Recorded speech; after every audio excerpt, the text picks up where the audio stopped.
¿Qué tal, qué tal, qué tal? ¿Cómo están? Buenas noches. Bienvenidos. Bueno, llegó el día, llegó la noche en que se incorpora periodistas a la programación de TNU. Con mucha ansiedad, clima de primer programa, muchas esperanzas, con mucho trabajo. Seguramente queremos corresponder a la audiencia de ustedes. Señores, y ya en este primer programa empezamos rapidito con las presentaciones porque hay mucho material. Hay gente muy especial que nos acompaña en la jornada de hoy. ¿Qué tal, presidente? ¿Cómo le va? Gracias por venir. Buenas noches, un gusto estar en el debut. En el debut, y así... Bueno, no es el debut tuyo, está claro, pero el debut en el programa. Yo debuto Creo que hace hoy un también. tiempo, creo que te conozco hace algún tiempo. Sí. Sí. Yo debuto aquí de cualquier manera en este ciclo. Pero de cualquier manera, un agradecimiento muy grande. Sabemos que la agenda es muy pesada. La presencia de un presidente aquí en nuestro programa para nosotros es realmente muy importante, muy trascendente. Esperemos que para la audiencia también, seguramente que sí, si sabemos preguntar y conversar con usted. Así es la primera vez que viene un presidente aquí a este canal en muchísimo tiempo, por lo menos en los últimos 20 años. Así que muy agradecido. Es el canal de todos.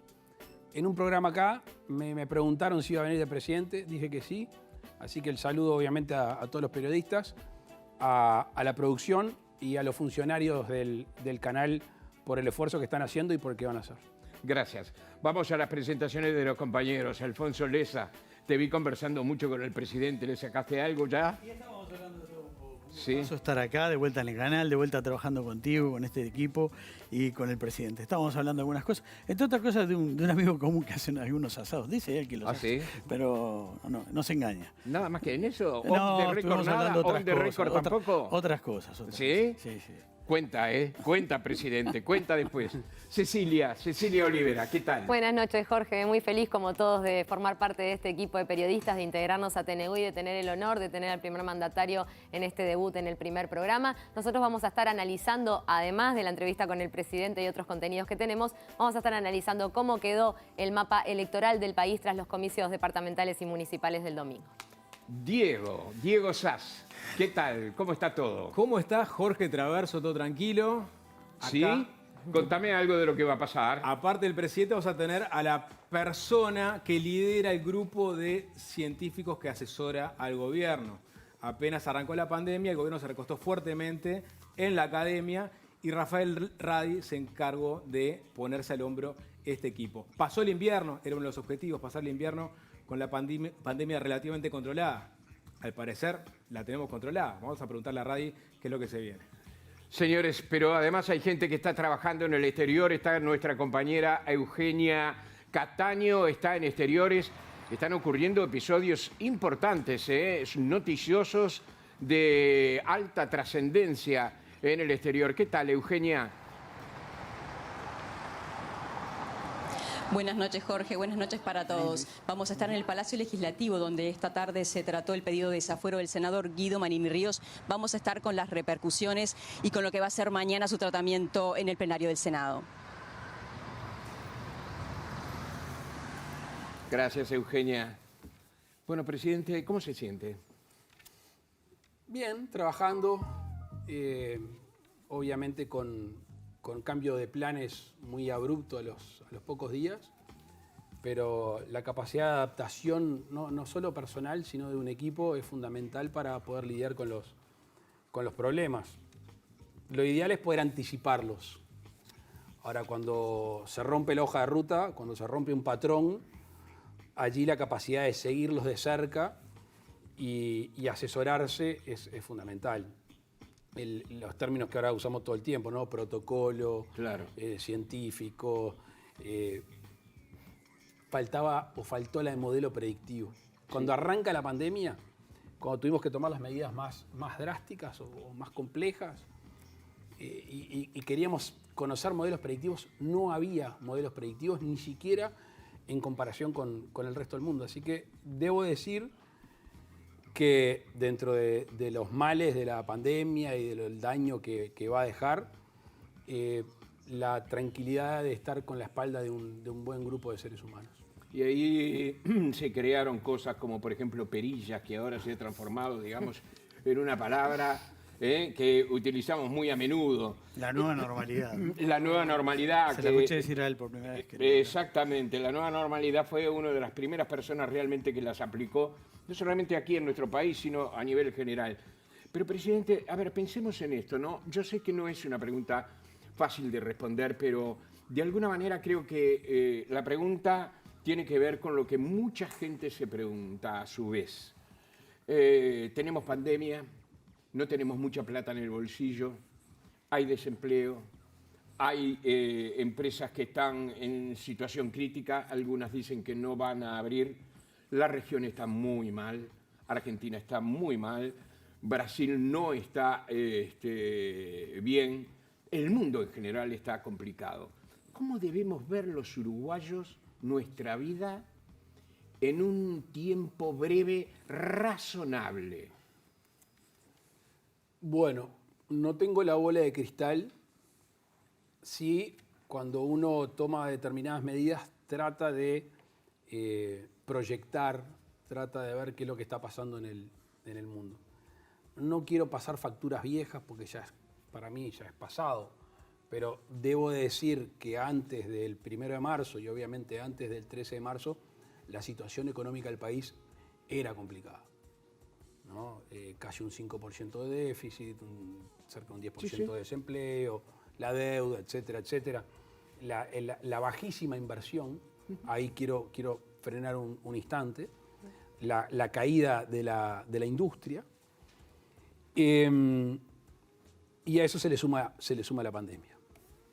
A una región, yo no sé si la palabra está mal o políticamente inestable, quizá que eso tiene consecuencias sociales y económicas. Y en un mundo que se reconfiguró del todo. Entonces, claro, hace poco tiempo leí una publicación gringa que hablaba de ganadores y de perdedores. No tanto de ganadores y perdedores geográficamente, sino las distintas actividades. Cuáles se han potenciado, obviamente la tecnología, y cuáles de alguna manera han caído en desgracia, caso típico que en Uruguay repercute fuertemente y estamos tratando de ver qué hacer para la temporada estival, el turismo. Entonces, a todas esas actividades humanas y a la región, ahora se le suma algo que va a cobrar especial relevancia, que es la sanidad de los países.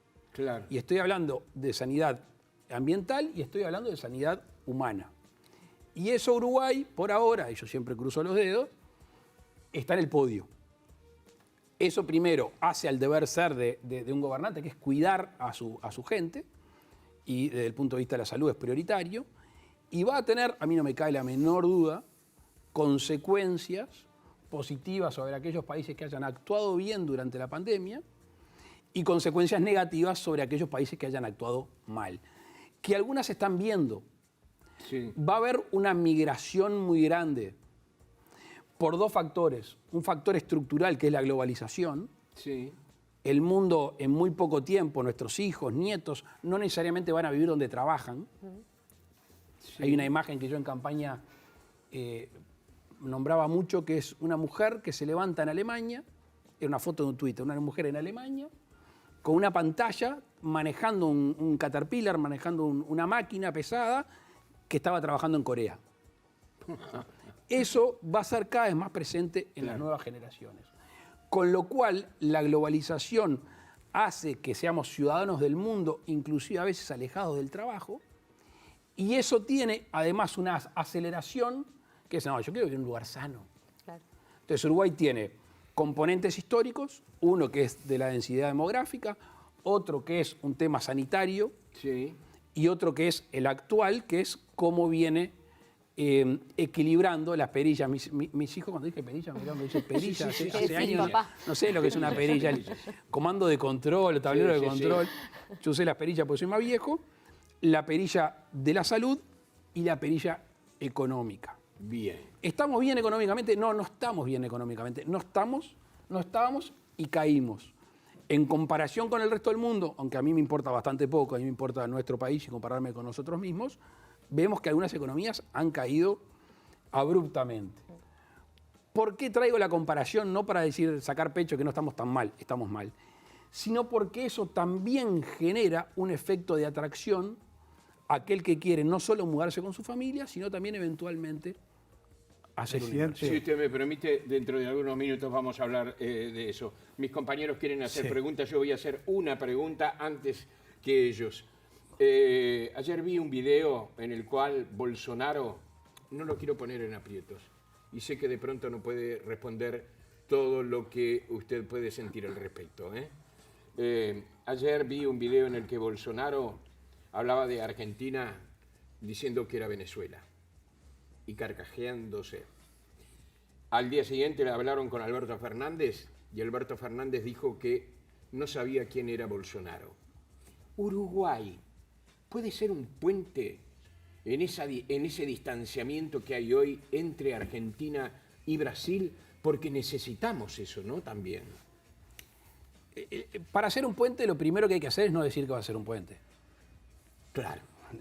O sea, declarar, yo voy a hacer un puente entre Argentina y Brasil, te van a mirar y ¿a vos quién te llamó? Con razón. Segundo, mi abuela paterna siempre decía un dicho que en casa es muy conocido, que es vos podés llevarle el caballo hasta la cañada, pero no lo podés obligar a tomar agua. Con lo cual, los buenos oficios diplomáticos de Cancillería, de la gente que tiene vínculos, algunos que están por fuera del gobierno y que tienen un buen relacionamiento, pueden ayudar. A mí me da la sensación, Jorge, y obviamente que no puedo contestar todo. Claro. Está claro, lo dijiste tú antes que yo, y esto no es porque me esconda cosas, sino porque tengo una responsabilidad extra. Por supuesto. Lo que a veces se está viendo en el mundo moderno, saca a Bolsonaro, saca a Alberto Fernández, no quiero ponerle nombres, pero posiciones de gobernantes que están lejos de ser posiciones nacionales. Son posiciones sectoriales. Es mucho más una posición que alegra a mi electorado que una posición que refleja el sentir nacional. Son tentaciones que están siempre en la vuelta de los políticos. ¿Por qué? Porque yo tengo que mantener mi electorado. Ahora, ¿cuál es tu deber como gobernante? Tu deber como gobernante es interpretar el sentir nacional, que es muy difícil, pero seguro no es radicalizando posiciones. Entonces hemos visto líderes muy importantes en el mundo, muy importantes, que dicen declaraciones estridentes y vos decís, este no le está hablando al mundo, por supuesto, o por lo menos no es un factor de unión, tampoco está representando a su país, le está hablando a su electorado. Y eso es no entender lo que un líder de determinada dimensión tiene que hacer positivamente en el mundo. Presidente, continuando con el futuro, sé que no quiere abrir polémicas de temas del pasado de vuelta, pero hay dos cuestiones que le quiero preguntar porque están muy vinculadas a lo que preguntaba Jorge de alguna manera. Hablaba de que va a haber mucho trasiego de gente. El expresidente Mujica le acaba de decir a los argentinos que tengan cuidado porque van a venir por lana, pero van a salir trasquilados y que no le gusta de alguna manera que Uruguay se quede con la carroña o los restos, ¿no? La palabra carroña no es exacta, creo. ¿Qué piensa de eso? Tengo otra también del futuro. Hay una canción de Cafrune que dice que la vanidad es yuyo malo que envenena toda huerta. Y la canción sigue diciendo, hay pájaros que solitos se entrampan por presumidos. Yo no soy quien para generar desunión ni polémica. Lo que no me parece, y en esto estoy radicalmente opuesto, como casi siempre, con el señor Mujica, es dañar al país. Eso es dañar al país. Yo creo que en realidad tenemos una concepción muy distinta con el expresidente Mujica. Mujica gozó de popularidad en el mundo cuando su país le iba mal. Yo creo que un país tiene que seguir el derrotero, un presidente tiene que seguir el derrotero de su país. La vanidad es mala compañera.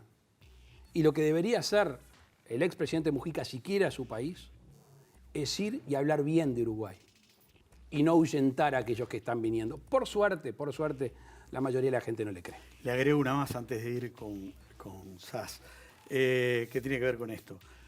En la reciente campaña... Perdón, una cosa, porque también hay que tener memoria y trazabilidad. Sí.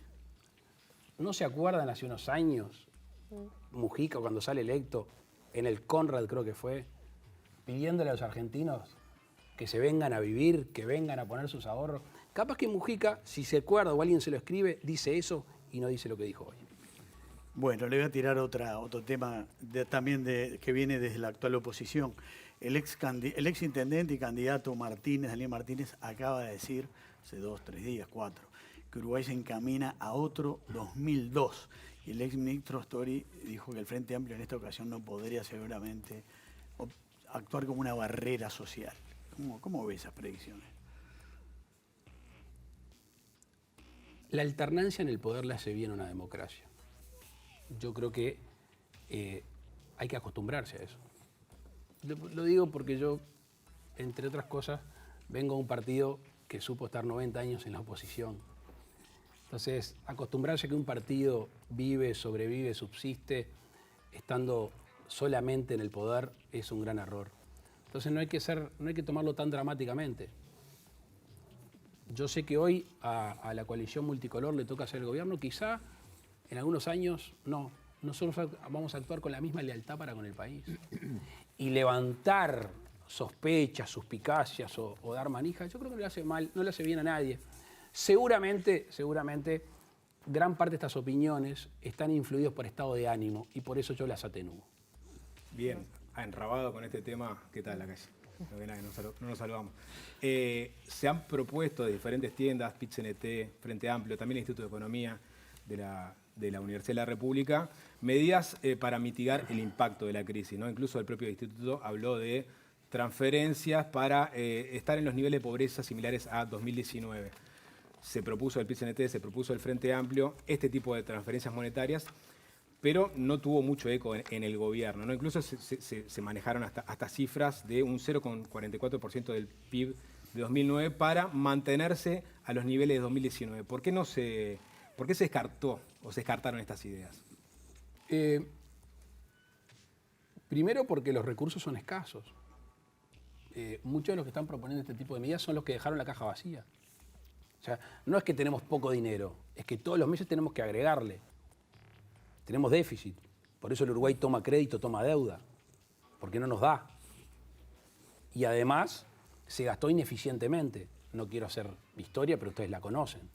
Entonces, lo que trató de hacer el gobierno es focalizar las políticas donde creíamos que era más necesario. Por eso hablamos de las canastas, por eso duplicamos la asignación familiar, por eso establecimos subsidio para unipersonales del MIDES, por eso al Literal él se le dio determinado préstamo, por eso hicimos el SIGA, para que la economía de alguna manera continúe andando.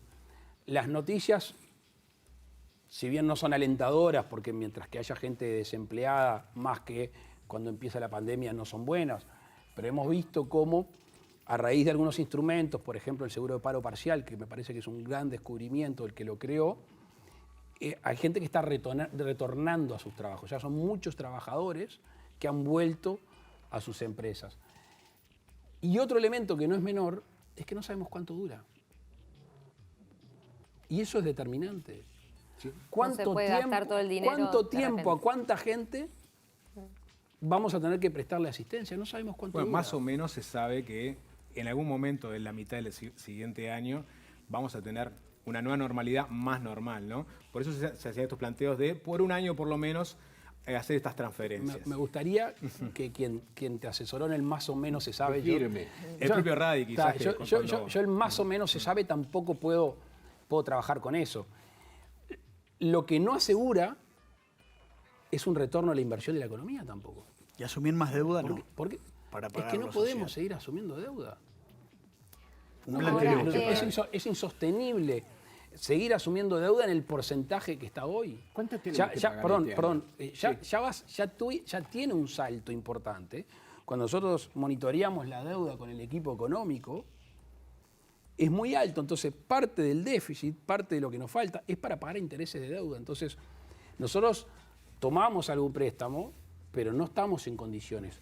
Lo que sí hicimos, iba a llegar en el entorno de 768 millones de dólares, es transponer recursos que estaban destinados a otras cosas, más el impuesto a los salarios públicos, más algunas cosas, para el fondo coronavirus. Y ahí está el dinero que nosotros estamos gastando, que obviamente no estaba previsto. Ahora, presidente, recién mencionaba que tienen diferentes maneras de pensar con José Mujica, con el expresidente, pero también con los partidos de oposición, en cuanto a la eficiencia del gasto y en cuanto al destino del gasto. Pero en lo que coinciden todos los gobiernos que han estado en los últimos años, incluso el suyo, es en que la educación es primordial para el futuro de un país y que no se puede hipotecar. Pero desde el ámbito de la educación, figuras como el propio rector de la universidad cuestiona el recorte que ha habido de carreras en las que se ha hecho mucho hincapié, como por ejemplo en UTU, en la descentralización de la educación, carreras que estaban por empezar que no han podido, carreras nuevas que no han podido seguirse desarrollando. Por otro lado, hay críticas de la ciencia, que ha sido vanagloriada por usted mismo al principio de esta pandemia, la importancia de nuestros científicos con respecto al presupuesto y las asignaciones que hablaba recién Diego. ¿Qué es lo que pasa que no se puede terminar finalmente de realmente priorizar esos sectores? Yo no doy por buenos esos reclamos. O sea, a mí me gustaría sentarme con aquellos que hacen estos reclamos y hacer una evaluación si es así. Lo que sí se está pidiendo es una optimización. Perdón, ¿alguien de acá, de los que estamos acá sentados, quiere pagar más impuestos? No, claro. Está, porque si no me avisan y hago un impuesto especial para el programa de Canal 5. Bueno, si eso es lo para nosotros. Bueno, pero depende para qué, porque los empleados públicos pagaron, tuvieron Está recorte y lo aceptaron según la situación del país. Entonces, los recursos son escasos. Lo que nosotros hemos dicho en todos lados es que se va a hacer más eficiente y más eficaz. Se va a gastar menos porque hay menos plata. Porque tenemos que equilibrar las cuentas. No es un capricho. Es una necesidad, pasa en tu casa, pasa en la mía, pasa en la de cualquiera de nosotros. Y eso hay que hacerlo. Y hemos detectado, y cuando se presenten las auditorías, que algunas ya están finalizando, en estos tiempos las van a conocer, van a ver la cantidad de dinero que se malgastó. Entonces, la asignación de un recurso, como puede pasar en cualquier casa, no significa que se optimice y se mejore, en este caso, como tú bien me preguntás, la educación. Si hay algo que tú y yo tenemos claro y tiene claro la ciudadanía, es que la educación está pasando por un mal momento. O sea, los resultados educativos del país en estos años no es que son más o menos, son malos. Empeorados por la pandemia ahora. Pero perdón, la calle... Sí. Para. Lo de la pandemia, vamos a verlo. Pero lo que venía son resultados malos. Y la pelea era por dinero. La pelea nuestra es por calidad de educación, con el dinero que tenemos. Entonces nosotros estamos tratando de hacer un presupuesto, el de la ANEP, que tiene obviamente el tema de la autonomía, el de la Universidad de la República, que se priorice. Hay algunas carreras... A ver, yo soy hincha de la Universidad en el Interior. La descentralización, lo hemos escuchado. Sí, soy hincha de la Universidad en el Interior, una cantidad de uruguayos que no se tienen que mover, que están estudiando en sus lugares, hay buenas experiencias. El otro día yo estuve reunido con el rector. Allí estamos recalculando con el Ministerio de Economía, porque tampoco somos obtusos. Claro. ¿Ah? Pero hay otras carreras que se iniciaron que no tenían los recursos presupuestados, que hicieron ese gasto, y hoy hay que ver cómo se hace para continuar esas carreras. O sea, eso está en discusión. Lo que no hay es más plata. Claro. No es que el gobierno esté diciendo, vamos a guardar plata. Sí. Claro. No hay plata. Pero vamos a tratar de pagar menos deuda. Quiero decir una cosa a la calle, porque dijo en su momento, ¿no? Está claro que la ciencia tiene un orden prioritario en marzo. Vamos a actuar potenciando la ciencia, la innovación y la investigación dentro de lo posible, obviamente. Pero después, cuando uno escucha al presidente de línea, dice que el presupuesto es un golpe muy duro. En el Clemente Estable dicen se abre un panorama complejo, no es lo que esperábamos. Ni que hablar de Laudelar. Puedo seguir con el CUDIM, con el polo tecnológico, puedo seguir, en fin, con muchas dependencias que hacen a la ciencia y la tecnología en Uruguay, que quedaron totalmente insatisfechos y esperaban de aquellos dichos, hechos. Y sin embargo, en algún momento entre los dichos y los hechos, algo sucedió. Sí, sucedió que el país está mal. Bueno, pero uno de los dichos fueron 18 de julio. Pero Diego, esto no es vamos a recortar de la ciencia. De hecho, ustedes saben que hubo un decreto que topeaba los gastos que no se hizo para con determinados institutos de ciencia. Se los exceptuó. Posteriormente, perdón, el 11 de marzo sale el decreto. Después el Clemente sí, es el Clemente Estable, si no me equivoco. Pero se exceptuó. Sí, se exceptuó, pero con delay, digamos, ¿no? Bueno, sí. No importa el tiempo. Te quiero decir que hubo una conciencia en ese sentido. Y hay una conciencia con el tema de la investigación. El tema es que hay que optar. la Universidad de la República va a tener que optar. Si querés hablar de los institutos como el INEA, a mí me gustaría discutir el funcionamiento de esos institutos. Que los respaldo, que son institutos muy buenos, pero por ejemplo, capaz que le erran la cifra, el Poder Ejecutivo le debía al INEA en el entorno de los 30 millones de dólares, son más. Y el INEA estaba funcionando. ¿Ok? O sea... ¿Y eso no fue parte para el fondo coronavirus? Si no ahora me sí, equivoco? sí, pero el Poder Ejecutivo anterior le debía ese dinero y el INEA estaba funcionando. Estamos administrando la escasez. Y como tal, vamos a priorizar. En ese sentido, presidente, yo creo que hay muchos aspectos de la realidad nacional que merecen que uno pueda aterrizar en ellos y mostrárselos a la gente. Pero usted sabe, y creo, como todos sabemos, que lo que le importa a la gente en estos momentos es qué va a pasar con mi bolsillo, qué va a pasar con mi trabajo, cómo voy a poder sustentar mi casa. Esas son las grandes preguntas que se hacen, digamos, a nivel general, el ciudadano común, ¿verdad? Yo comprendo también que la situación, de alguna forma, no alimenta respuestas absolutamente concretas, terminantes. Es decir, eso no es responsabilidad suya. Están pasando muchas cosas en el mundo, vendrá o no vendrá la vacuna, cuándo se termina esto, etcétera, etcétera. ¿Qué pasa con esos rubros que son esenciales para los uruguayos? Se propuso hasta un salario básico, ¿no? En su momento. No voy a eso. Voy a la gran pregunta. Hay mucha pobreza, además. La pobreza que viene desde hace mucho tiempo. ¿Cómo los uruguayos, vuelvo a la primera pregunta, cómo los uruguayos vamos a vivir, teniendo en cuenta además que usted no es un mago y que usted de ninguna manera puede predecir las cosas como un vidente? Yo soy optimista, a mediano plazo. El tema es cómo llegamos a corto plazo. Esa es la preocupación y por eso hemos generado algunas herramientas y algunos instrumentos para el corto plazo, porque un Estado en la situación como está el nuestro no podemos asegurar la asistencia a mediano y largo plazo porque no tenemos dinero. Tan es así que hay algunas herramientas, por ejemplo, aquellos que retomen un trabajador del seguro de paro o que tomen un nuevo trabajador, se les paga 5.000 pesos por parte del Estado para que esa persona vuelva a trabajar. Hemos generado créditos para que tenga capital de giro la micro, pequeña, mediana y gran empresa. Estamos tratando de que las medidas de atractivo de inversiones y familia al extranjero tengan su efecto. Y obviamente, y la parte más compleja, es la competitividad de las empresas.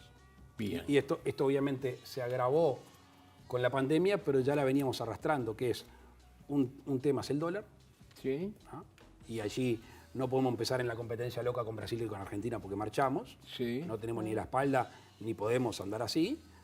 Pero con otros países con los cuales comerciamos y competimos, no estamos tan abajo. Ahí hay un tema. Y el otro tema es el costo de producción. Y el costo de producción está definido por lo que cuestan los servicios públicos en nuestro país. Que obviamente no es de un día para el otro, pero que a raíz de la ley de urgente consideración, con potenciar la URSEA y la URSEC, tratando de llevar medidas para bajar las tarifas a mediano plazo, nos puede hacer competitivo. En este mundo de pandemia, el gasto se ha aumentado, Sí. la protección social se ha aumentado, Sí. y obviamente lo que uno espera con determinadas medidas proactivas y además con el cuidado de los uruguayos, que tenga una consecuencia positiva en el concierto mundial para poder ser atractivo, para que la gente invierte, para que la gente se venga a vivir. Presidente, las auditorías vienen postergadas, vienen lentas, están en su tiempo. Nosotros no nos fijamos un plazo. No quiero ser reiterativo, pero obviamente estos tiempos tuvo al Poder Ejecutivo en otras cosas. Sin perjuicio de lo cual ha habido un gran trabajo de la Auditoría Interna de la Nación con los recursos económicos y humanos que ya poseía. Se están terminando muchas de ellas. y obviamente las vamos a presentar en la opinión pública. Te diría que estamos esperando 2 o 3 para presentarlas todas juntas. Estamos en una discusión si presentar ahora las que tenemos o esperar ese proceso que obviamente ya le digo que esto no es cacería de brujas, que nadie espere una guillotina en la plaza pública. Es lo que cualquier administración que se precie de ser buena administración tiene que decir, bueno, sí, recibí el Estado. Bueno, pero Y pueden estos- tener sorpresas. Presidente, discúlpeme que lo corte. Esto no es la guillotina, pero si se encuentra algo, ¿qué quiere decir eso? ¿Que va a quedar perdido simplemente como una anotación pública? No porque estaría violentando los deberes de funcionario público. Si hay algún viso de ilegalidad, de conflicto con la ley penal, se presentará en la fiscalía, obviamente. Lo que nosotros no es que, che, a ver, fíjate a ver quién robó. Sí, Pero sí. se han presentado No es auditorías persecución, previas. claro. Fíjate a ver a quién podemos jorobar. Sí. No. Dijimos en toda la campaña, por los datos que teníamos en materia presupuestal, lo que teníamos de pedido de informe, de rendiciones de cuentas, lo que son públicos y notorios, los grandes, pero también lugares donde había un mal uso de los fondos públicos. Si ese mal uso es por negligencia, impericia o por dolo, porque hubo apartamientos de la ley penal, eso lo decidirá primero la valoración que hagamos nosotros, pero la opinión pública lo va a saber, y después, en este último caso, la justicia penal. Desde mi punto de vista, hay para todos los gustos, pero insisto, no va a ser prender el ventilador, esto es lo que pasó en determinados organismos, en determinadas instituciones, y obviamente que yo conozco el resultado parcial ya de muchas de ellas, son bastante llamativas. Algunas se usó como Bastante moneda- llamativas. Nos podría dar la primicia. No, casi. Pero Estoy cansado, pero no conocer tanto. estoy auditorías horrible. previas, ¿no? Una cosa que sí pasó, perdón, es Perdón.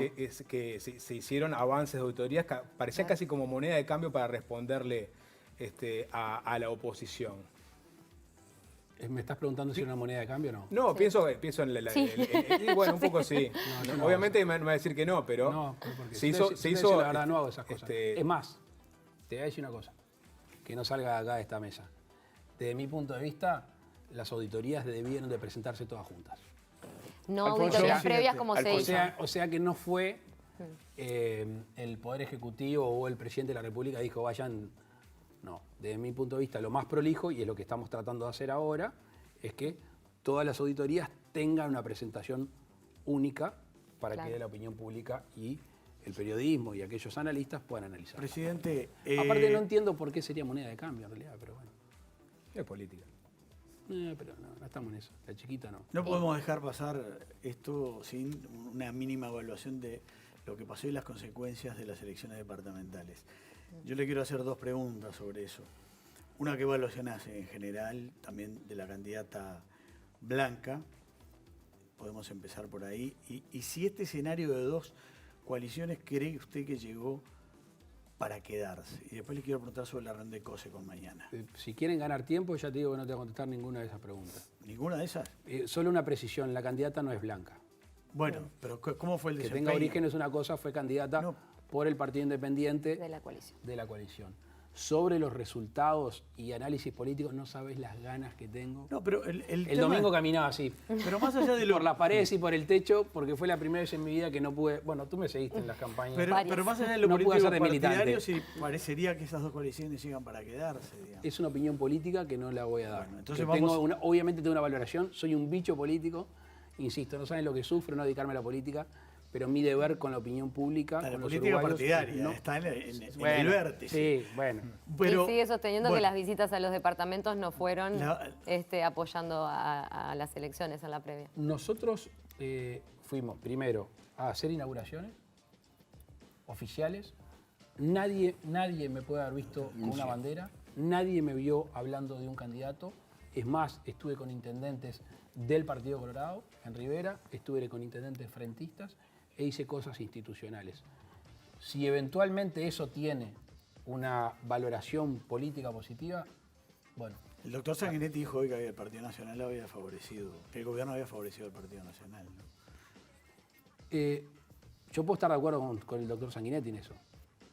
Pero eso, por lo que yo leo, no lo leí al presidente Sanguinetti, con el cual tengo muy buena relación, me imagino que es un análisis de actitud del gobierno, de la tarea del gobierno, que lo puede favorecer. No que el gobierno haya tomado medidas para favorecerse en el proceso electoral. Le voy directo a la pregunta de Cose, entonces. Sí. Mañana, creo que mañana, ¿no? Se reúne con la nueva intendenta Me electa. pidió una reunión enseguida que la llamé el otro día para felicitarla. Bueno, y en ese contexto, con la personalidad de Cose, que era una mujer dura, pero hizo un discurso interesante el primer día. Conciliador. ¿Qué expectativas tiene? Cuando la calle Herrera fue presidente, una de las bases fue una gran relación con Tabaré Vázquez. O sea, más allá de diferencias, hubo una buena relación. ¿Qué expectativas tiene con la futura intendenta a partir de esta reunión que hay mañana? Con los 19 intendentes, los más cercanos y los que son más lejanos, trabajar en conjunto. Claro, Montevideo tiene otro peso, ¿no? Lo que pasa es que ahí me interesan de a uno los uruguayos, no en porcentajes y en números. ¿Pero piensa que va a haber una buena relación? La primer gira que hicimos en el año, principio del 2019, fuimos a todos los pueblitos chiquitos, a los que nunca fue nadie. Y vino un paisano un día y me dice, ¿usted qué hace acá? Me dice, usted tiene que ir donde hay racimo de votantes. ¿No? Y le digo, pero no, usted no es importante si, bueno, usted está solo, no viene en racimo. Nosotros no miramos, la verdad, por formación humanista no miramos el grupo. No quiero sacarme el lazo con la pezuña. Con respecto a Montevideo tenemos mucho para hacer. Por ejemplo, el tema asentamientos. Por ejemplo, de pique. Tenemos mucho para hacer. Por ejemplo, el transporte público y lo que le cuesta al resto del Uruguay. En conjunto, digamos. Trabajar en conjunto. Si nosotros dijimos en campaña, y hoy lo sostengo, de que muchas veces las intendencias, sobre todo en el interior, pero puede pasar en Montevideo, tienen una red cercana, no nos parece lógico que el Estado genere otra red, capaz que es la forma de usarlo. No tengo relación con la intendente electa, la vamos a tener institucional, no te quepa la menor duda, porque creo que ninguno de ustedes me ha escuchado en toda mi carrera política hablar mal de nadie. Yo hace muchos años leí una frase, llegando de Río Branco a Melo, pintado por una juventud partidaria, que chorreaba la pintura que decía, firme con las ideas y suave con las personas. Y eso ha sido mi forma de ser. Y esa va a seguir siéndola, en este caso, en cooperación con Carolina Cose, con Yamandú Orsi o con el resto de los 17. Con Moreira. Hoy Cose dijo que en la reunión de mañana uno de los temas a plantear era justamente el de la unidad agroalimentaria metropolitana. Sí. Se armó en la previa de las elecciones una ida y vuelta entre el Frente Amplio, que sintió como un atropello este cambio en la gobernanza, incluido en el presupuesto. ¿Va a haber novedades? ¿Ya tienen pensado qué rol darle a la intendencia? Se le había dado un rol muy licuado dentro del Congreso de Intendentes. ¿Tienen pensado avanzar sobre ese tema? ¿Ya tienen alguna idea fija? ¿Sobre qué tema? Sobre el rol de la intendencia en la UAM. Bien. Yo fui diputado por Cañaveral 15 años y cuando me tocó ser diputado generamos el Fondo de Reconstrucción y Fomento de la Granja. Interpelé dos ministros, siendo miembro de la coalición, interpelé dos ministros de la coalición por el tema de la granja. Lamentablemente en estos años se destruyó el Fondo de Reconstrucción y Fomento de la Granja. El ministro Astori le chupa el fondo del Fondo de Reconstrucción y Fomento de la Granja, lo manda a rentas generales, eran 50 millones de dólares aproximadamente. No se cita la Comisión Fiscal, es una herramienta muy fuerte. ¿Por qué te pongo este ejemplo? ¿Por qué les pongo este ejemplo? Porque creo que la política granjera no debe ser una política departamental, tiene que ser una política nacional. Y la política granjera está desde el afincamiento del productor y sus modos de producción, desde la parte tributaria hasta su comercialización. Y la comercialización, estoy hablando en este caso, la UAM, o como el otro día inauguramos, pusimos la piedra fundamental de la Central Hortícola del Norte. Si en Salto participa la Intendencia, puede ser lógico. Si en Montevideo participa la Intendencia, también puede ser lógico. Lo que está claro que la política granjera, con la importancia que tiene, debe estar bajo la égida del Gobierno Nacional. Sí, se falló Bueno, en la ahora forma. con Alfonso vamos a hacer una serie de preguntas. Puede ser que me preguntas Sí, si se sí. falló en la forma. Porque además se dio justo la situación de Chiesa en el medio, ¿no? Que presenta desde la dirección de la granja una auditoría previa por lo que había hecho el director anterior. Después usted calificó incluso de lamentable que hubiera conjunción de lo público y lo privado cuando él negocia lo del mercado modelo para mi granja. Entonces se da toda esta situación. ¿Se falló en las formas? ¿Y qué pasa que ese contrato que firmó Chiesa no dejó de tener validez más allá de que el que se haya retirado de su actividad privada? Bueno, vamos a separar Bagre de Tararira. Uno es el tema grande, que es el tema de la UAM. Cuando tú me preguntás por las formas, bueno, visto en retrospectiva, quizás faltó diálogo. Bien. Y está bien reconocer cuando se comete un error. Y me hago cargo, no era yo el que tenía que hablar, pero me hago cargo. Faltó aproximación al tema. Creo que el fondo del asunto, el final del asunto es como yo recién le contesté a Diego. Sobre lo otro, yo fui claro, se estaba a un lado del mostrador, el otro, de los dos lados no se podía estar. Sí. Entramos en los últimos minutos y con Alfonso vamos a hacer las últimas preguntas. ¿Puede ser sí o no? Es con... No, digo, para hacerla... Vos preguntás No, corto y yo contesto largo. Esa. Sentí por ahí que Laura... Soy medio larguero para contestar. ¿Es cierto que Laura Raffo todavía no estaría muy contenta con tomar República FAP? Te doy el teléfono ahora cuando termine la nota y le preguntás. ¿Ninguna noticia? No, tengo que empezar a hablar de política. Y no voy a pisear ni siquiera la raya. Lo que dijo Laura Raffo es que se va a dedicar a Montevideo estos 5 años. Cierto. Eso sí lo dijo. Le acabo de hacer de vocero. Y lo de República debo FAP, hacer- eso se lo preguntó a Laura. Sí, porque aparte no sé quién lo dio por bueno, pero está. No. Capaz que era un anzuelo que me tiraban a ver si... No, lo estoy preguntando precisamente porque no tengo el certificado de eso. Ayer en un programa argentino en la noche se dijo que hay una tercera papelera para el Uruguay. Una cuarta. Una cuarta, sí. Exactamente, sí. Que se viene otra. Formalmente no tengo ninguna noticia. Pero... Una buena respuesta. Pero hay algo... Formalmente.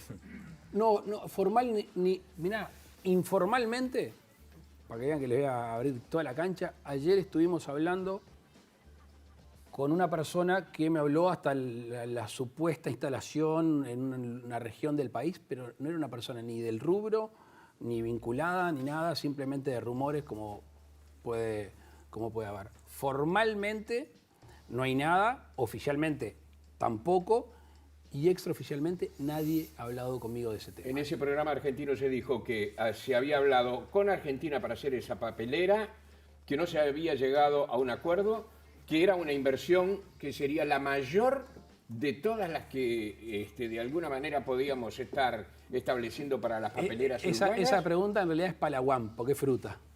Ah, sí. Presidente, dos temas de dos personas que no podemos dejar de mencionar. Mañana, hoy se aprobó en comisión el desafuero de Manini. Se sabe que no va a estar los votos. ¿Afecta en algo todo este debate de Manini y Ríos a la coalición que sustenta el gobierno? Cuando decís afecta, ¿a qué te referís?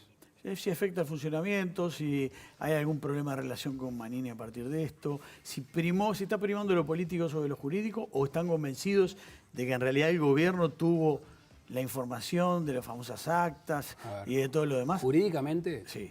esto lo estudió la senadora Graciela Bianchi, Carmen Aciaín y tantos otros, y he leído artículos de gente con formación jurídica, no hay ningún mérito.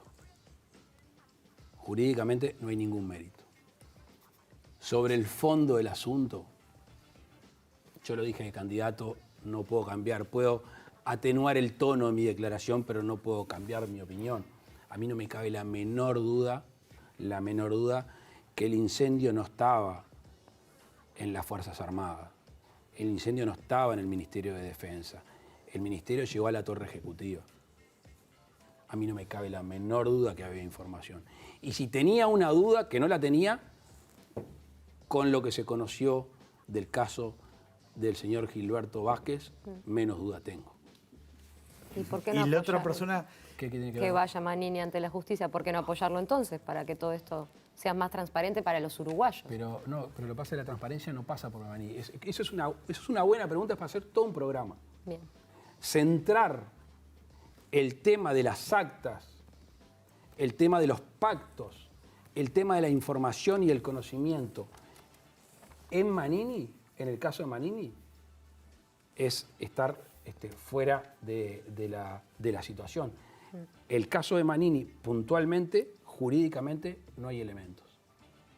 Yo creo que justamente la película es enorme, el tema de Manini no hay elementos jurídicos, cuando todo el resto que está alrededor, desde hace muchos años, negociaron, pactaron, transaron y obviamente hubo un acuerdo de silencio que a mí no me cabe la menor duda y hoy se está conociendo. Pero ¿cree que es cierto los ataques que hace Manini a la Fiscalía diciendo que en connivencia con el Ejecutivo? No me corresponde. Porque eso es parte también de la defensa del propio Manini. No me corresponde opinar de eso, obviamente yo no pienso lo mismo. Toma, ¿qué pasa con el caso Toma? ¿Lo sorprendió? Y le pregunto, los cambios en la Fiscalía, la anulación del decreto de Vázquez, ¿está relacionado directamente con el caso Toma? Es una consecuencia, pero no está causada por eso.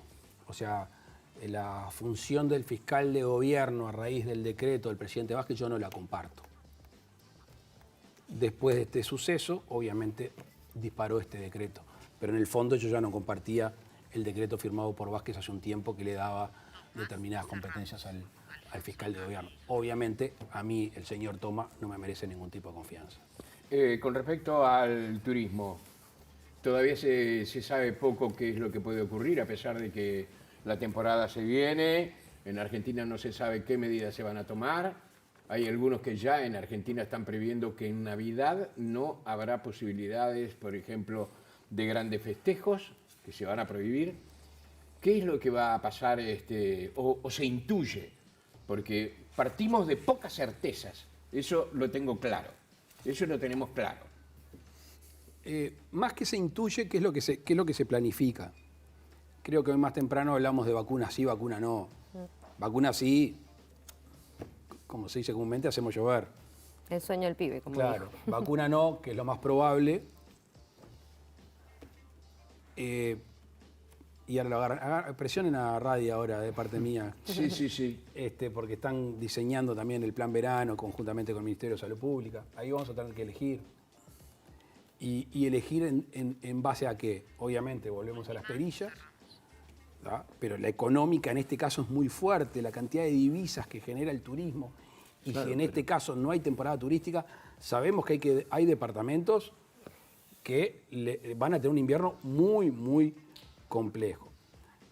Hagamos un ejercicio imaginario. Si no, mañana dejamos entrar 1000 argentinos, Sí. ¿tá? Los controlás, le podés hacer un seguimiento, la cuarentena, el movimiento. 10.000 argentinos o 10.000 turistas. ¿100.000? Entonces, Lo que pasa es que hay que elegir entre lo económico y la salud, porque nosotros tenemos la suerte de ver el futuro. En Europa fue un desastre este verano. bueno, a mí me está llamando gente de Europa, me dijo, Luis, no se tienten en abrir porque miren lo que está pasando, hubo un retroceso. Entonces, yo creo que va a haber una temporada turística sustentada por los uruguayos, que no es lo mismo con los turistas argentinos, pero esta pandemia tiene una dimensión humana bien profunda que va a cambiar nuestras vidas. Todos en alguna manera nos dimos cuenta que la vida es muy corta, que somos muy vulnerables, que estamos todos vinculados y que no dejes para mañana lo que podés hacer hoy. Eso va a generar que mucha gente, donde se libere un poco el movimiento, un poco más, va a salir a veranear. No me cabe la menor duda que va a Ya salir va a mucha veranear. gente por afuera los fines de semana. Sí. Y mucha gente en Uruguay que hacía su viajecito al exterior, que no lo pudo hacer, va a salir a veranear. Es lo mismo una temporada con los uruguayos, con ese capital que pueden tener gastándolo en la temporada, que una a full, no. Además, si pudiéramos hacer una temporada grande, abierta, con las condiciones sanitarias del país, creo que sería una gran temporada, pero estaríamos poniendo en riesgo la salud de los uruguayos. Por eso el fino equilibrio de gobernar no es siempre elegir entre lo malo y lo bueno, es elegir lo mejor. Y ahí a veces, obviamente, es difícil ser justo. Sí, en materia de turismo se dice que para el campo se viene hay buenas perspectivas en relación a la playa. Acuerdo con la Unión Europea. Veremos. Salvo la sequía, ¿no? Acuerdo con la Unión La niña, ¿no? Presidente, Otra cruzada de dedos, porque Ah. estamos cruzando los dedos por todo. Acuerdo con la Unión Europea, casi un no, porque con las demandas de Europa hacia Brasil. A mí no me gusta ser voluntarista y me parece que los gobernantes tenemos que generar certezas. Y cuando empezás un acuerdo que duró tantos años, casi 20 años, y se llega en este último periodo del presidente Vázquez a la recta final, creo que tenemos que hacer todo lo posible por suscribirlo. El otro día con la canciller Merkel y lo que uno ha escuchado después, ve que es una carrera de vallas, de muchos obstáculos, y además no sé cuántos están dispuestos a saltar los obstáculos. Yo creo que hay algunos que están dispuestos a más bien... Los 27 países de Europa están en contra de las políticas medioambientales de Brasil. Es muy difícil contra eso, ¿no? Hoy yo les contaba fuera de cámaras que no es solo un tema político interno de Alemania, sino que esto está generalizado y es un tema realmente, pero además, y esto me lo decía la propia canciller Merkel, atrás de ese reclamo que hoy es el que está haciendo punta, hay otros que todavía no salieron a jugarse. O sea, supongamos que tenemos un cambio en determinadas políticas, o por lo menos se armoniza esa situación entre Europa y Brasil. Después de eso hay otros elementos, básicamente sostenidos por Francia y algún otro país productor agrícola. No la veo fácil. Uruguay necesita moverse rápido, Uruguay necesita conseguir socios, Uruguay necesita pagar menos aranceles, y esa va a ser la batalla, y eso es lo que nosotros vamos a negociar, conversar con nuestro socio del Mercosur. O todos juntos o denos vida, que vamos a avanzar un poquito más rápido porque nosotros necesitamos. Señor presidente, gracias por acompañarnos esta noche. Bueno, y éxito. Un gusto. Suerte para ustedes. Muchas gracias. Sí, sí, sí, Gracias sí. por venir. Muchas gracias, No se sientan presidente. presionados, pero esperamos mucho de ustedes. Esperamos más de Muchas usted. Bueno, eso bien. Está rápida. Las otras del coronavirus quedaron para Rafael Reyes. Exactamente. Hasta pronto. Pregúntele de fútbol. Sí, Bien. también sabe, sí. Hasta pronto. Gracias. Gracias. Seguimos adelante.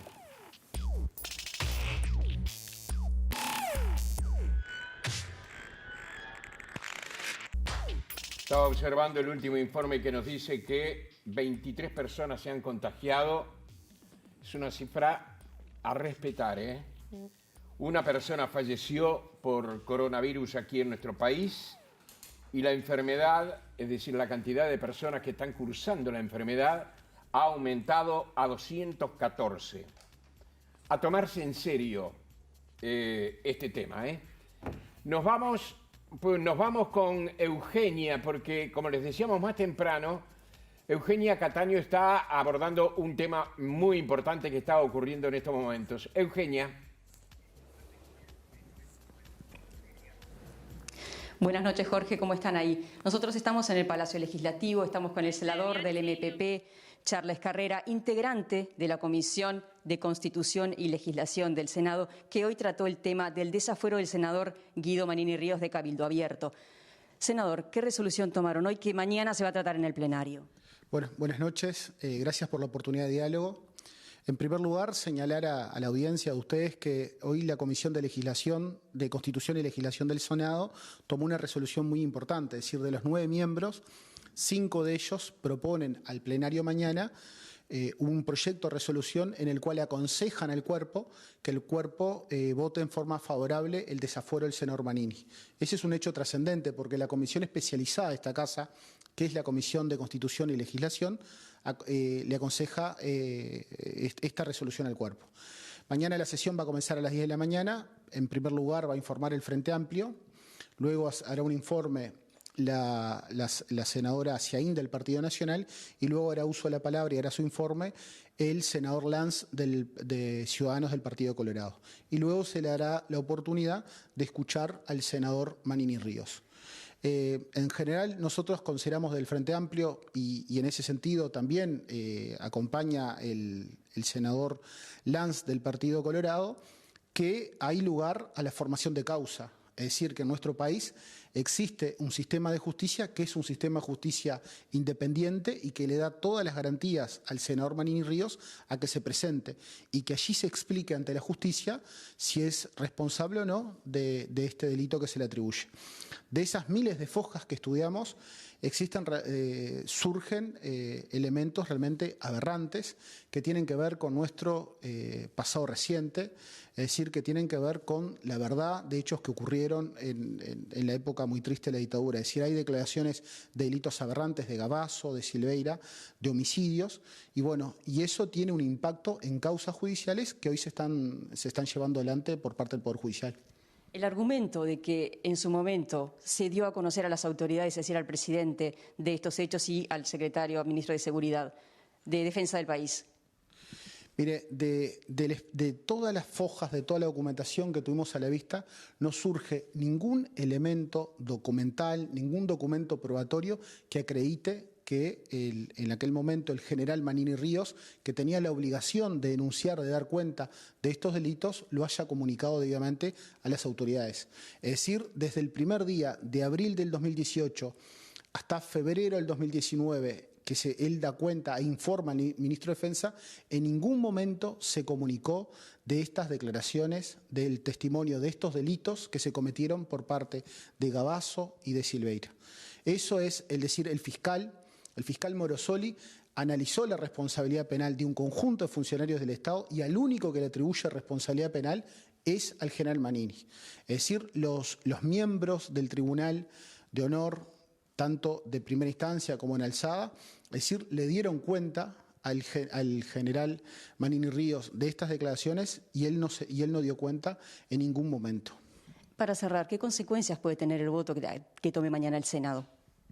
Y creemos que en un Estado de Derecho, en una república, en un sistema democrático, cuando hay un pedido, como en este caso, fundado el sistema de justicia, lo que tenemos que hacer nosotros desde el Parlamento, desde la Cámara de Senadores, es hacer lugar a la solicitud de desafuero. Eso es lo que corresponde. Nosotros creemos que es un hecho importante que la comisión especializada de esta casa le aconseje al cuerpo que la regla general es que el plenario lleva lo que la comisión especializada le aconseja. En este caso, bueno, veremos lo que ocurre mañana, pero si no se da lugar a la solicitud de desafuero, en realidad no se está cumpliendo con un principio básico del sistema republicano y del Estado de Derecho, que es que somos todos iguales ante la ley. Muchísimas gracias, senador. Se entiende que mañana va a haber una larga discusión, pero no se espera que estén los votos para aprobar este desafuero. Volvemos con ustedes a estudio, Jorge. Gracias, Eugenia. Señores, les adelanto que el próximo jueves aquí en Periodistas va a estar la intendenta electa de Montevideo, la ingeniera Carolina Cose. Y ahora, como antesala a la presencia del doctor Rafael Radi, vamos a este informe a propósito del coronavirus.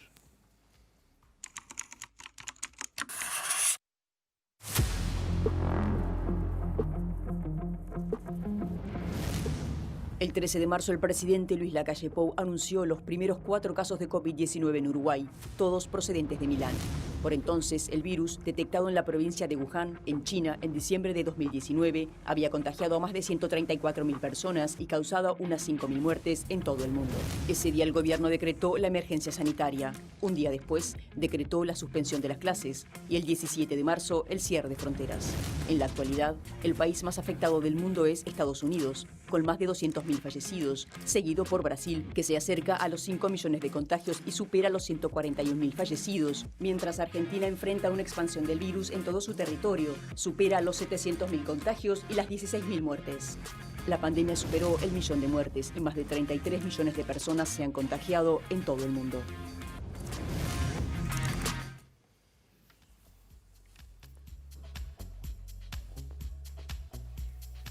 Señores, es muy importante para nosotros a partir de este momento hablar con el científico Rafael Radi, doctor, profesor, presidente de la Academia de Ciencias, coordinador general del Grupo Asesor Científico Honorario en relación al COVID-19. Podríamos decir muchas cosas, porque ha hecho muchas cosas y sigue haciéndolas. En realidad estamos hablando con el Beto Radi para la familia y los amigos. ¿Qué tal? Buenas noches, Jorge. ¿Qué tal? Mi segundo nombre es Alberto, y sí, en Belvedere muchos me conocen como el Beto. ¿También profesor de guitarra en su momento? Sí, en los años de la juventud, ¿cómo no? ¿Profesor de física? Exacto, en secundaria ¿Profesor de inglés? también. Es decir, que hay una cantidad de cosas que a lo largo del camino han forjado lo que hoy es Rafael Radi. La calle Carlos de la Vega, ¿qué le dice? Y me lleva a mi primera infancia, el barrio Belvedere, ahí en la Cuchilla Juan Fernández, donde está el Liverpool Fútbol Sí. Club. Una infancia muy feliz, con el Colegio San Francisco de Asís, de los Padres Capuchinos, donde hice toda mi escuela y liceo, y un montonazo de amigos que mantengo hasta hoy, toda mi familia también ahí. ¿Creyente?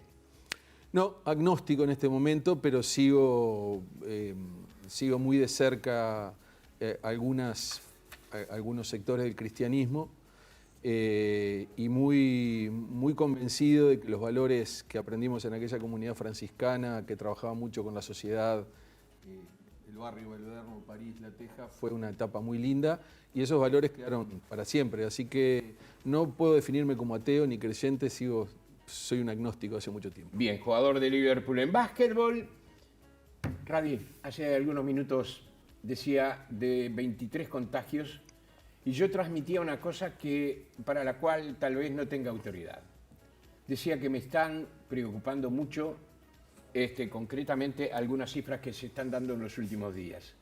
Esto no es una crítica para quienes están trabajando el tema, ni para nadie. Creo que por el contrario, la crítica podría ser para nosotros los uruguayos. Esto lo digo yo bajo mi responsabilidad. Es decir, hemos cambiado 23 casos. ¿Es un número preocupante o no? Bueno, de los 23 casos del día de hoy, hay 4 que son de personal militar que viene del Congo. Es bueno decirlo. Entonces ahí realmente el número producido directamente 19. en Uruguay son 19. Yo debo decir que ha habido en las últimas semanas un cierto aumento del número de casos promedio semanal, que está y estaba dentro de lo que nosotros preveíamos en un escenario de control relativo de la epidemia. Uruguay sigue estando en una zona fría del planeta, es decir, eso se define como un país o una región que tiene menos de un caso diario por cada 100.000 habitantes. Si uno lo llevara a la escala de 3,5 millones de habitantes, eso nos daría un valor de 35 para arriba para pasar de la zona verde a la zona amarilla, luego hay una zona naranja y hay una zona roja. Uruguay hoy, paradójicamente, digo paradójicamente, pero en realidad basado en un esfuerzo enorme del sistema sanitario, científico de la sociedad, tiene el comportamiento de una isla, pero estando rodeado de dos países que están en una zona roja del punto de vista de la epidemia. Son roja cuando son más de 25 casos por cada 100.000 habitantes por día. Entonces, muchos nos preguntamos cómo, por eso, tenemos un comportamiento casi como Nueva Zelanda. Tenemos un comportamiento casi como Nueva Zelanda, que está rodeado de un océano, mientras que nosotros estamos rodeados de una zona altamente desafiante. Y ahí hay un conjunto de factores que no los tenemos totalmente discernidos, y que el estudio del caso de Uruguay hoy está siendo analizado por los mejores centros de epidemiología del mundo. Estuviste no en un panel hace pocos días internacional, mundial, donde se analizó el caso. Tanto Henry Cohen como Fernando Paganini, como yo, como otros compañeros del Grupo Asesor Científico Honorario, estamos siendo muy requeridos porque hay realmente mucho interés en el caso Uruguay, desde el punto de vista científico, es decir, cuáles son los elementos que están basándose. Y hay un conjunto de elementos, algunos que tienen que ver con nuestra capacidad de rastreo y testeo, que eso es esencial, porque es ahí donde se pueden cortar las cadenas de transmisión rápidamente. Un rastreo y testeo que lo hace directamente el Ministerio de Salud Pública, pero que se ha acompañado de un desarrollo importante de test diagnósticos del sector inicialmente académico, luego complementado por los prestadores privados, que juntos logran que en 24 o 48 horas se detecten la primera, la segunda, la tercera generación de transmisión y se corta. Eso es esencial. Ese umbral es fundamental tenerlo bajo control. Ese es un elemento muy importante. Por supuesto que algo que es muy importante de lo que se ha hablado muy poco, la velocidad de desconfinamiento que ha tenido Uruguay. Y ahí sí nuestro grupo jugó un rol muy importante en conjunto con el gobierno nacional.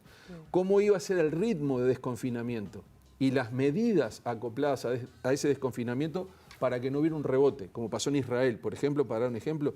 La velocidad de desconfinamiento ha sido prácticamente perfecta. La cautela. Entonces, ese es otro elemento muy importante. Obviamente un elemento esencial es el comportamiento de la población. Y claro. Eso es esencial. Entonces, a la pregunta de Jorge, tenemos que estar atentos, tenemos que estar concentrados, esto lo venimos diciendo hace mucho tiempo, el partido no está ganado ni mucho menos, pero todavía la situación epidemiológica está dentro del control relativo y con un curso evolutivo de acuerdo a lo que hemos previsto en los últimos meses. Doctor, hay algo que me parece que se ha hablado poco en esto, ¿no? Que es el proceso de la enfermedad. Es decir, el contraer la enfermedad. Yo tengo 2 amigos, lo he contado, uno ni sintió la enfermedad. El otro los primeros 5 días se quería morir, pedía realmente hacerlo. Ese proceso me parece que ha estado no suficientemente transmitido. Es decir, no se ha hablado, tal vez porque no se quiere hacer macabro, por morboso, lo que se quiera, de lo que significa contraer el coronavirus o lo que puede significar en algunos casos. Bueno, esta es una enfermedad nueva, entonces el acumulado de conocimiento científico lentamente nos va dando cada vez más herramientas para entenderla mejor. A esta enfermedad afecta sobre todo a las personas mayores y a las personas que tienen enfermedades subyacentes, comorbilidades. De hecho, todos los fallecimientos que hemos tenido, todos los pacientes tenían comorbilidades. No hay ningún fallecido que haya sido un individuo infectado totalmente sano. Entonces, esta es una enfermedad que selectivamente golpea sobre todo a las personas mayores con comorbilidades y donde hay un porcentaje que no es menor que transcurre en forma asintomática. Sí, claro. ¿Por qué en algunos casos es tan leve o inexistente sintomáticamente y en otros es tan grave que lleva a la muerte? Es 1 o 2 ateneos de la Facultad de Medicina Claro. para discutirlo, pero ciertamente hay factores que dependen del inóculo del virus, cuánta carga viral tenemos y cuánto tiempo fuimos expuestos a esa carga viral. Por eso nosotros siempre decimos que es un tema de cantidad y tiempo, por eso bajos tiempos de exposición disminuyen el riesgo. De hecho, ahora con el uso universal de máscaras, las infecciones se dan con muy bajos inóculos y por eso la mortalidad a nivel mundial seguramente es uno de los factores que la hace descender. Pero después hay un tema de respuesta inmune de nosotros mismos. Claro. Algunas personas responden regularmente y a otras personas, que son las que terminan muchas veces en el CTI, responden en forma exagerada. Es lo que nosotros le llamamos la tormenta de la inflamación. Bien. Rafael, mucha gente se pregunta, ¿no? Bueno, ¿hasta cuándo vamos a poder aguantar esto, esta isla? Pero hay algunas preguntas inmediatas. Una es la del turismo. Es decir, más general, supongo que deben tener muchas presiones ustedes. Hay muchos sectores que los están presionando y ustedes tienen que graduar. ¿Qué va a pasar con el turismo? Siendo realista, parecería que abrir las fronteras hoy es un suicidio, ¿no? A fin de año. Bueno, yo voy a dar un concepto de carácter general primero, antes de empezar a profundizar en tu pregunta, Alfonso. Toda actividad que se abre o que se abrió conlleva un aumento del riesgo. Sean las escuelas, sea la construcción, sea el fútbol, el básquetbol, el teatro, el cine, todo lo que tú abras genera un riesgo asociado. La pregunta es, ¿cómo mitigás ese riesgo? ¿Cómo gestionás el riesgo desde aquellos momentos tan aciagos del quédate en casa, encerrado? Un discurso que en lo personal, y muchos de nosotros compartimos, de la OMS, fue exagerado, definitivamente exagerado. Desde aquel quédate en casa tan duro, hasta ahora es trabajemos con las medidas de intervención no farmacológica en forma responsable. Lo que tenemos que pasamos ahora a una etapa de gestión del riesgo. Tenemos que aprender a tener herramientas para gestionar ese riesgo. Ahora, la dimensión científica te puede dar a ti algunas herramientas que te permitan medir ese riesgo y cómo mitigarlo. Obviamente, cuanto más estirás las aperturas, más riesgo hay. Entonces, obviamente que si tú no abrieras las fronteras, el riesgo baja. pero tiene un efecto secundario muy duro, que es el efecto socioeconómico, que también termina teniendo un impacto sobre el sistema de salud y la salud de la población, la pobreza y todas las consecuencias que la pobreza trae. Entonces son temas muy delicados donde la ciencia llega hasta un punto y a partir de ese límite nosotros transferimos esa evidencia a la política, al gobierno. La experiencia del verano europeo, este último, no, bueno, es nefasta. La experiencia del verano europeo ha sido nefasta en muchísimos lugares y un poco menos mala en algunos otros que nosotros estamos estudiando, pero que han contado con medidas de mitigación mucho más fuertes, lo que hace que limita el número de turistas. Entonces, el tema del aforo, cuántas personas pueden entrar y cuántas personas podemos vigilar desde el punto de vista epidemiológico en esos días de cuarentena, cuánto podemos testear, si se enferma gente, qué capacidades tenemos para tratarla. Son todas preguntas que hay que analizar en mucho detalle. El grupo está avanzando en esa dirección. Entiendo que la temporada no va a ser como lo han sido otras, seguramente, porque se nos ha instruido a que nosotros proveyamos de elementos para, en esa relación costo-beneficio, minimizar los riesgos. Pero ya digo, de acá hasta que no aparezca la vacuna o que finalmente, después de mucho tiempo, aparezca la llamada inmunidad de rebaño, va a haber que transitar en esta zona de incertidumbre, de riesgo y de gestión de riesgo.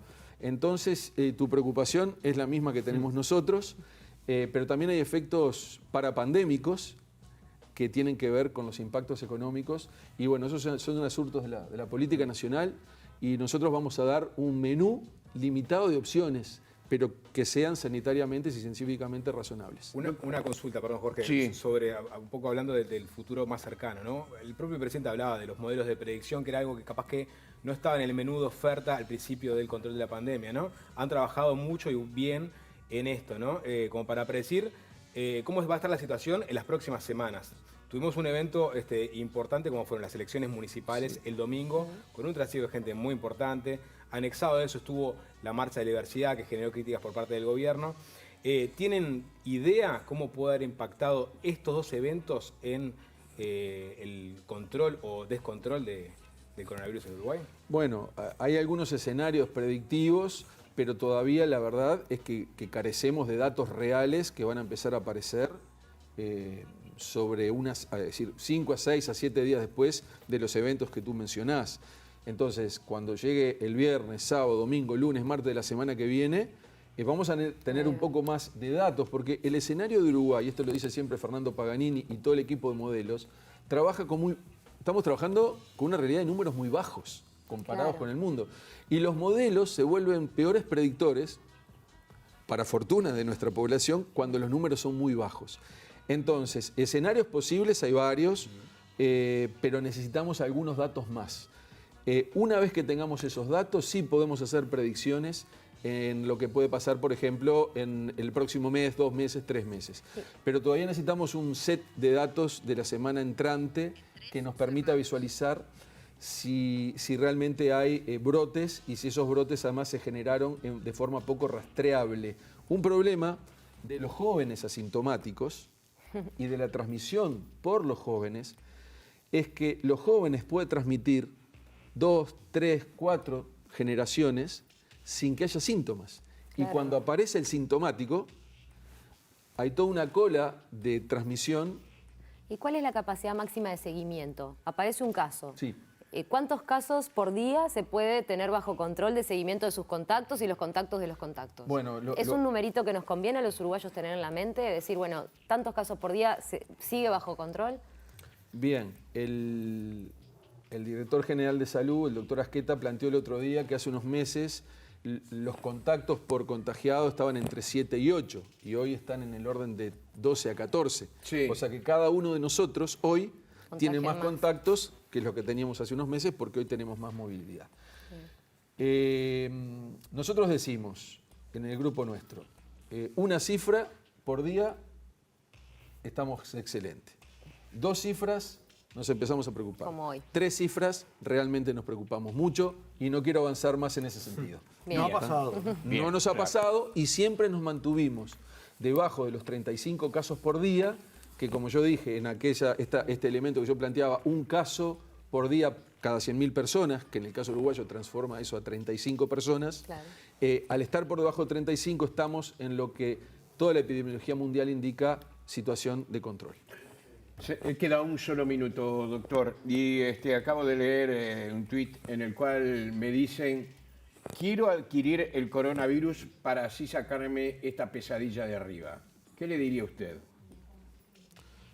Bueno, en fin, yo no le podría sugerir que se infecte. Desde el punto de vista ético no sería correcto, aunque muy al inicio de todo este asunto hubo algunas tendencias a decir: salgamos y tratemos de infectarnos. Hubo países que lo promovieron. Se planteó la inmunidad de rebaño, inclusive algunos Uruguay. centros muy importantes. Sí. Bueno, en realidad hoy eso se ha revertido, se considera que hay temas éticos claros en ese sentido.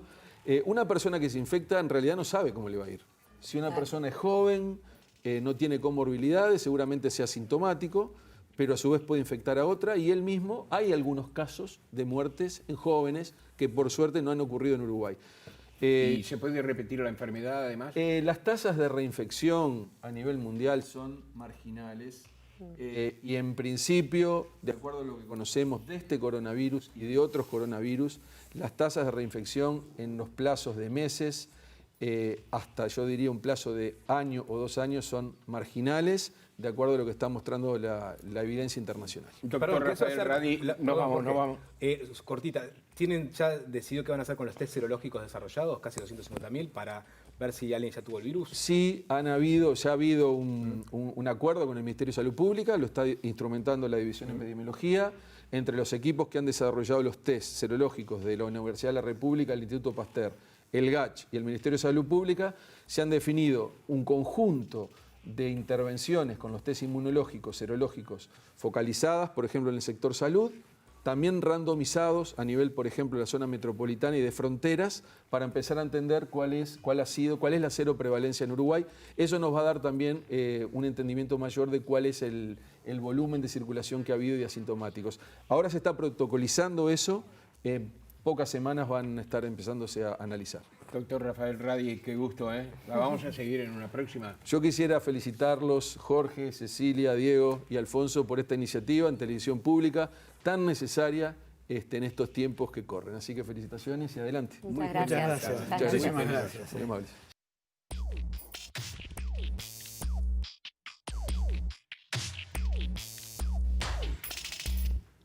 Señores, la verdad que han pasado muchas cosas, ¿eh? Ha sido una noche donde hemos tenido el privilegio de hablar con gente realmente importante, trascendente, ni que hablar, el presidente de la República, que nos dijo cosas que de alguna forma, en algunos casos reflejan una novedad y en otros casos ratifican conductas que él ya había anunciado, ¿no? Sí, dijo cosas muy importantes, habló de todo. Sí. Pasamos de esa incertidumbre del primer programa, que era nada más ni menos que con el presidente, Sí. preparándolo, pero creo que habló cosas muy importantes.